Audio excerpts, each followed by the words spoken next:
Tiruvuru MLA Kolikapudi Srinivasarao గారికి అడుగడుగున అవమానం ఎదురవుతూ ఉంది.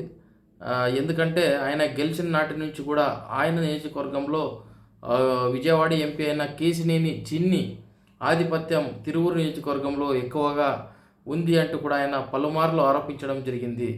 అంతేకాకుండా తన నియోజకవర్గంలో అనేక అంశాలపై కేశినేని చిన్ని తలదూరుస్తూ ఉన్నాడు.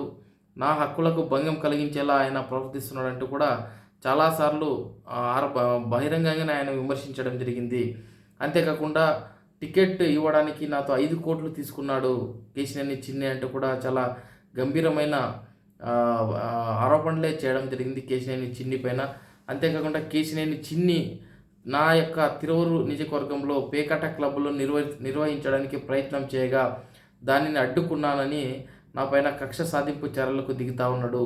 నా హక్కులను, నా ప్రోటోకాల్కు సంబంధించిన హక్కులను కూడా లాగేసుకోవడానికి ట్రై చేస్తున్నాడు కేశినేని చిన్ని అంటే కూడా బహిరంగానే ఆయన పైన యుద్ధాన్ని ప్రకటించడం జరిగింది కొలికిపూడి శ్రీనివాసరావు.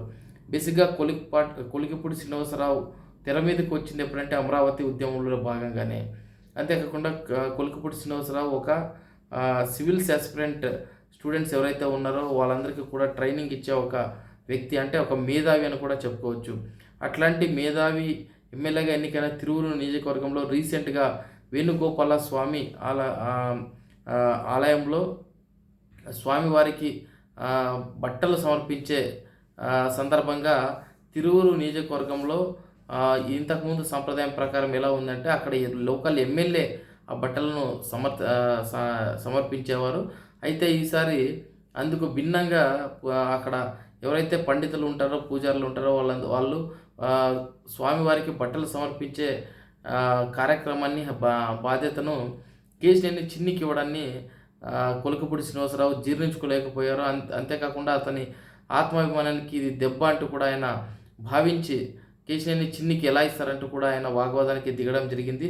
నాకే ఇవ్వాలంటూ కూడా ఆయన పట్టబట్టడం జరిగింది. అంతేకాకుండా పండితులు ఆయనకు ఇవ్వకపోగా కేశినేని చిన్నికే ఇస్తే వాటిని బలవంతంగా లాక్కోవడం కూడా జరిగింది. అప్పుడు ఇరు వర్గాల మధ్య కేశినేని చిన్ని అండ్ కొలికిపూడి శ్రీనివాసరావు ఇద్దరి మధ్య, వాళ్ళ ఇద్దరి ఫాలోవర్స్ మధ్య పెద్ద గొడవే జరిగిందని చెప్పుకోవచ్చు. పరస్పరం మాటల యుద్ధం కూడా నడిచిందని కూడా చెప్పుకోవచ్చు. అయితే కొలికిపూడి శ్రీనివాసరావు బహిరంగంగానే తెలుగుదేశం కూటమి ప్రభుత్వం పైన కూడా ఆయన విమర్శలు ఎక్కుపెట్టడం జరిగింది.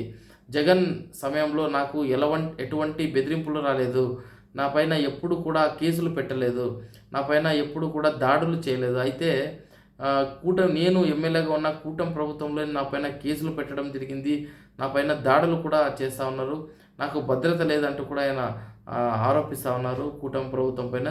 చూడాలి కూటమి ప్రభుత్వం చంద్రబాబు నాయుడు గారు ఏ విధంగా కొలికిపూడి శ్రీనివాసరావు వ్యవహారంలో ఇన్వాల్వ్ అవుతారని రియాక్ట్ అవుతారని కూడా వెయిట్ చూడాల్సి ఉంది.